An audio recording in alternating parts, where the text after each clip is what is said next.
দীর্ঘ ১৫ মাস গাজায় নারকীয় বর্বরতা চালিয়েছে ইসরায়েলি সামরিক বাহিনী আইডিএফ। এই সময়ে ৪৬,০০০-এর বেশি ফিলিস্তিনিকে হত্যা করেছে তারা। নিহতদের অধিকাংশই নারী ও শিশু। এছাড়া আহত হয়েছে ১,১০,০০০-এর বেশি ফিলিস্তিনি। এদিকে ইসরায়েলি বোমাবর্ষণে উপত্যকার প্রায় ৯২% আবাসিক ভবন ধ্বংস হয়েছে।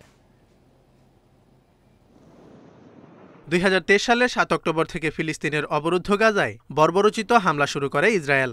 হামাস নির্মূলের নামে এই হামলায় হতাহতের শিকার হয় উপত্যকার নিরীহ ফিলিস্তিনিরা। অনবরত বোমাবর্ষণে বিধ্বস্ত নগরীতে পরিণত হয় গাজা উপত্যকা। গাজার স্বাস্থ্য মন্ত্রণালয়ের তথ্য অনুসারে ১৫ মাসে গাজার ৪৬,৭০৭ জন ফিলিস্তিনিকে হত্যা করেছে ইসরায়েল। নিহতদের ২/৩ নারী ও শিশু। একই সময়ে ইসরায়েলি তাণ্ডবে আহত হয়েছে উপত্যকার ১,১০,২৬৫ বাসিন্দা। অনেকে চিরতরে হারিয়েছে হাত পা সহ শরীরের বিভিন্ন অঙ্গ। আর ধ্বংসস্তূপের নিচে চাপা পড়েছে প্রায় ১১,০০০ ফিলিস্তিনি।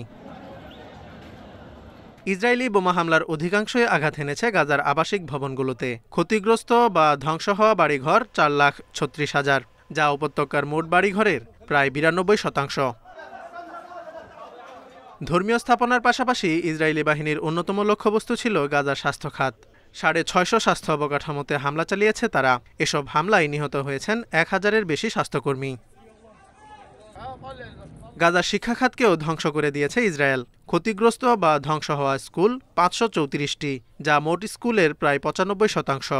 এতে আনুষ্ঠানিক শিক্ষা থেকে ছিটকে পড়েছে ৬ লাখের বেশি শিশু। ইসরায়েলি হামলা থেকে প্রাণ বাঁচাতে দিকবিদিক ছুটে বেরিয়েছে অবরুদ্ধ গাজার বাসিন্দারা। বাস্তুচ্যুত হয়েছে ১৯ লাখ ফিলিস্তিনি, যা উপত্যকার মোট জনসংখ্যার ৯০%। এদের মধ্যে অনেকেই বাস্তুচ্যুত হয়েছে একাধিকবার। Jobayer Hossain, Independent news.